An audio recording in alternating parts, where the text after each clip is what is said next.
Hello friends, जैसा कि आप देख रहे हो ये एक चार्ट है जिसमें हमने परसेंटेज और उनके फ्रैक्शनल वैल्यूज़ मेंशन किए हैं। ठीक है, तो अगर आपने अब तक ये याद करने की कोशिश की है, इसको मेमोराइज़ करने की कोशिश की है और अब तक आप नाकाम हो चुके हो इसको मेमोराइज़ करने में, तो आप बिल्कुल सही जगह पे आए हो।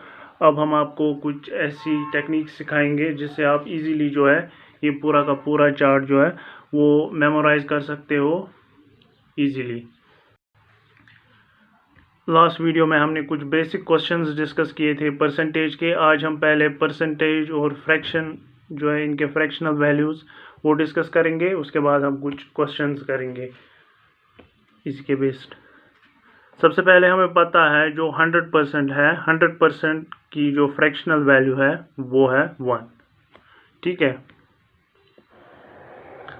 तो अगर हमें 100% की फ्रैक्शनल वैल्यू याद है 1, तो इससे हम इजीली जो है और भी फ्रैक्शनल वैल्यूज़ फाइंड कर सकते हैं। फॉर एग्जांपल अगर हम इस 100 को 2 से डिवाइड करेंगे तो 100 डिवाइड बाई 2 हो गया 50%। तो अगर हमने यहाँ से 2 डिवाइड किया तो यहाँ से भी 2 डिवाइड हो जाएगा, यानी 50% की वैल्यू होगी 1/2। ठीक है, अब हम अगर इस 50% को 2 से डिवाइड करेंगे तो 50 डिवाइड बाई 2 इज़ 25%। ठीक है, अगर यहाँ से 2 डिवाइड हुआ तो यहाँ से भी 2 डिवाइड होगा, सो 1/2 डिवाइड बाई 2 इज़ 1/4। ठीक है, अब हम इसको फिर से 2 से डिवाइड कर देंगे। सो 25 को अगर 2 से करेंगे डिवाइड तो इट विल बी 12.5, या हम लिख सकते हैं 12 1/2। मिक्सड फ्रैक्शन अगर लिखेंगे तो 12 1/2। तो जब इस 2 को इस 4 को 2 के साथ करेंगे डिवाइड, 1/4 को 2 के साथ करेंगे डिवाइड, तो ये आ जाएगा 1/8। ठीक है, यानी कि दैट मीन्स कि अगर आपको 100 का फ्रैक्शनल वैल्यू पता है तो आपको 50, 25 और 12 1.5 की फ्रैक्शनल वैल्यू याद करने की ज़रूरत नहीं है। आप इजीली फाइंड कर सकते हो उनकी फ्रैक्शनल वैल्यूज़। तो ये तो हो गई एक सीक्वेंस। अब एक और सीक्वेंस हम देख लेते हैं जो 16 1/6% है, दैट इज इक्वल टू 1/6। उसका फ्रैक्शनल वैल्यू है 1/6, या आप इसको ऐसे भी लिख सकते हो 16.66% इज 1/6। ठीक है, तो अब हम इसको 2 के साथ करेंगे मल्टीप्लाई, इस साइड से भी और इस साइड से भी, तो ये आ जाएगा 33.33%। ये आ जाएगा 1/3। ठीक है, अब इसको भी हम 2 से मल्टीप्लाई कर देंगे तो ये आ जाएगा 66.66%। यहाँ से भी 2 से मल्टीप्लाई हो जाएगा, so it will be 2 divide by 3। ठीक है, तो यहाँ पे हमने देखा कि 100 से हमने अगर 100 का वैल्यू हमें याद था तो और 3 वैल्यूज़ इजीली हमने फाइंड कर लिए। यहाँ पे हमें याद था 16 1/6%, तो बाकी वैल्यूज़ उसी से हमने फाइंड कर लिए। अब ऐसे ही कुछ और एग्जांपल्स हम देख लेते हैं। फॉर एग्जांपल 10% जो है, 10% की फ्रैक्शनल वैल्यू इज़ 1/10। ठीक है, तो अगर इस 10 को हम 2 के साथ मल्टीप्लाई कर देंगे इस साइड से भी और इस साइड से भी, तो 10 इंटू 2 इज़ 20%, तो 20% की वैल्यू होगी 1/5। अब फिर से 2 से मल्टीप्लाई कर देंगे, सो 40% की जो वैल्यू होगी दैट विल बी 2/5, क्योंकि यहाँ से भी 2 मल्टीप्लाई हो जाएगा। उसके बाद अगर 40% को 2 से मल्टीप्लाई कर देंगे तो यहाँ से भी 2 मल्टीप्लाई होगा, यानी कि 2/5 इंटू 2 दैट इज़ 4/5। सो 80% की वैल्यू होगी 4/5। ऐसे ही अगर आप सीक्वेंस में एक का फ्रैक्शनल वैल्यू जो है वो मेमोराइज करोगे तो बाकी के सारे फ्रैक्शनल वैल्यूज़ आप अपने आप फाइंड कर सकते हो। आपको रिमेंबर करने की ज़रूरत नहीं है, अब आपके अपने ऊपर है। अगर आप रिमेंबर भी करना चाहते हो ये टेबल तो रिमेंबर भी कर सकते हो, या अगर ऐसे ही आप फाइंड करना चाहते हो तो ऐसे भी आप कर सकते हो। ठीक है, अब हम देखेंगे इस पे क्या क्वेश्चंस पूछे जा सकते हैं। सपोज हमें क्वेश्चन पूछा जाएगा फाइंड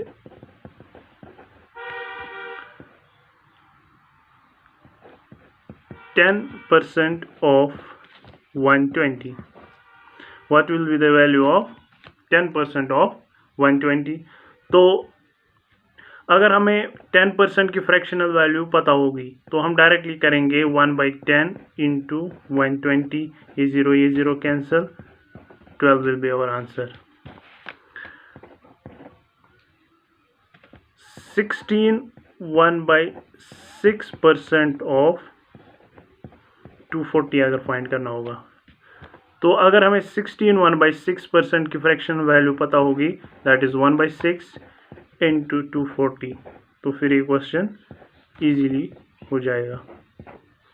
ठीक है, तो ऐसे ही ये जो फ्रैक्शनल टेबल है इसको मेमोराइज करना, या अगर आप जो ट्रिक मैंने दिखाई उसके थ्रू भी वैल्यूज़ फाइंड करोगे तो उसके बाद क्वेश्चन जो है काफ़ी इजी हो जाता है सॉल्व करना। ठीक है, अब परसेंटेज पे अगर देखेंगे तो बैंक में ऐसी क्वेश्चंस पूछने के बहुत कम चांसेस रहते हैं, ऐसे क्वेश्चंस तो पूछे नहीं जाएंगे।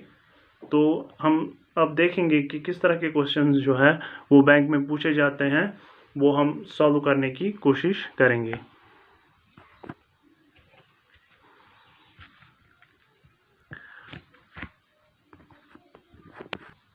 यहाँ पे एक क्वेश्चन जो है वो इस तरह है, जो प्राइस है राइस का वो इंक्रीज किया जाता है बाय 40%, और एक पर्सन है वो चाहता है कि जो ये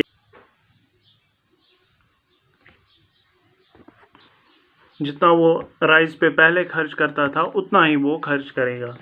तो उसके लिए उसे क्या करना पड़ेगा, उसके लिए उसे राइस की जो कंजप्शन है वो कम करनी पड़ेगी।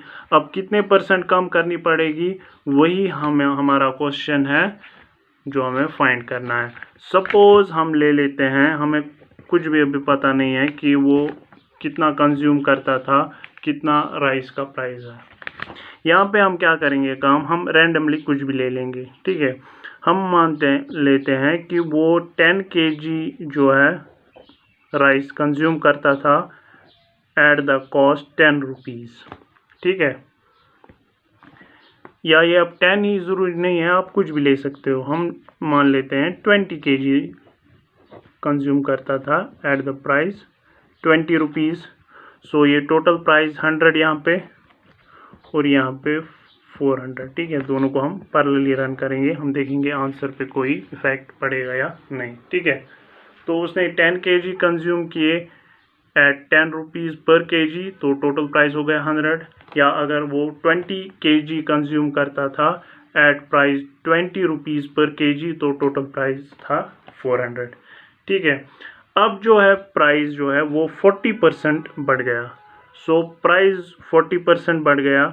पहले जो प्राइस था दैट वाज 10, अब वो 40% अगर बढ़ा तो दैट विल बी 14। ठीक है, ये हम कैसे करेंगे फाइंड, 100% बराबर है 10 के, जब 40% इंक्रीज हुआ तो 140% की वैल्यू हमें फाइंड करनी है। 100% अगर बराबर था 10 के तो 1% होगा बराबर 1/100 इंटू 10 यानी कि 1/10। 140% होगा बराबर 1/10 इंटू 140, ये और ये कैंसिल, तो 14 जो है वो न्यू प्राइस होगा। ठीक है, अब जो है प्राइस तो पता चल गई, प्राइस जो है वो 14 है, लेकिन अब हमें ये जो है ये हमें फाइंड करना है। ये हम मान लेते हैं x। टोटल जो जितना वो स्पेंड करता था वो तो सेम ही रहेगा, ये तो क्वेश्चन में ही दिया हुआ है। सो x की वैल्यू होगी बराबर 100 डिवाइड बाय 14, या हम बोल सकते हैं 50 डिवाइड बाय 7, ये रहेगी x की वैल्यू। ठीक, यहाँ से भी हम देख लेते हैं, प्राइस जो है वो इंक्रीज हुआ बाय 40%, तो ये 20 की वैल्यू आ जाएगी 28। फिर से हम देख लेते हैं 28 कैसे आएगा। 100% हमें पता है, 100% है बराबर 20 के, तो 1% होगा बराबर 20 डिवाइड बाय 100, 140% होगा बराबर 20 डिवाइड बाय 100 इंटू 140, वो आ जाएगा 28। तो ये 28 आ गया। यहाँ पे हमें x की वैल्यू फाइंड करनी है, यहाँ पे ये होगा 400, सो x will be 400 divide by 28, या हम बोल सकते हैं इट विल बी 100 बाय 7। ठीक, अब हमें पता है जो ओरिजिनल था, ओरिजिनली कितना कंज्यूम करता था पर्सन, दैट वाज 10 kg, और अब कितना कंज्यूम करता है, अब वो करता है कंज्यूम न्यू 50/7, 50/7 की वैल्यू होगी 7.14 अप्रॉक्स। ठीक है, यहाँ पे भी हम देख लेते हैं, पहले वो कंज्यूम करता था ओरिजिनल 20 kg, और अब वो कंज्यूम करता है न्यू, हम देख लेते हैं, न्यू इज़ 100/7, 100/7 विल बी 14.28। ठीक है, अब यहाँ पे पता है ओरिजिनल है 10 kg, यानी कि जो 100% है, 100% बराबर है 10 kg के। ठीक, तो ये जो न्यू है 7.14, तो 7.14 की वैल्यू कितनी होगी, अगर 100 है बराबर 1 kg के, तो एक 7.14 की जो वैल्यू होगी दैट विल बी 71.4%। ठीक है, तो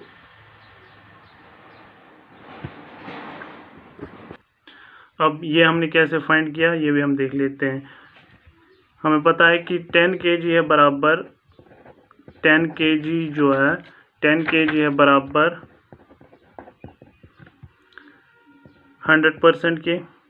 ठीक, तो 1 kg होगा बराबर 1 kg will be equal to 100, ये जो 10 है यहाँ से मल्टीप्लाई है, यहाँ डिवाइड हो जाएगा, यानी कि 1 kg जो है 1 kg होगा बराबर 10% के। 1 kg अगर 10% के बराबर है तो 7.14 kg कितने के बराबर होगा, यहाँ से भी मल्टीप्लाई, यहाँ से भी मल्टीप्लाई, 7.14, वो आ जाएगा 71.4%। ठीक है, यहाँ से भी हम ऐसे ही कर लेते हैं। ठीक है,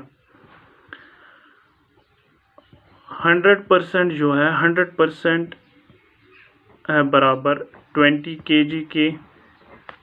हम इसको ऐसे भी लिख सकते हैं 1 × 20 kg इक्वल्स 100%, जिसका मतलब है 1 kg है बराबर 100 डिवाइड बाय 20। ठीक है, यानी कि 1 kg होगा बराबर 5% के। 1 kg है बराबर 5% के, तो 14.25 kg किसके बराबर होगा, वो होगा बराबर 5 × 14.28, वो भी आ जाएगा 71.4%। ठीक है, अब हमें जो क्वेश्चन में पूछा गया था कि कितनी कंजप्शन जो है वो रिड्यूस करनी है, that will be the difference of these two, 100 minus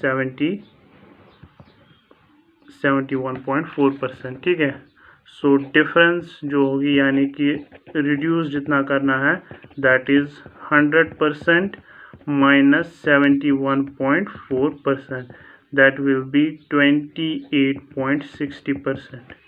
यहाँ से भी सेम ही वैल्यू आएगा 28.6%। ठीक है,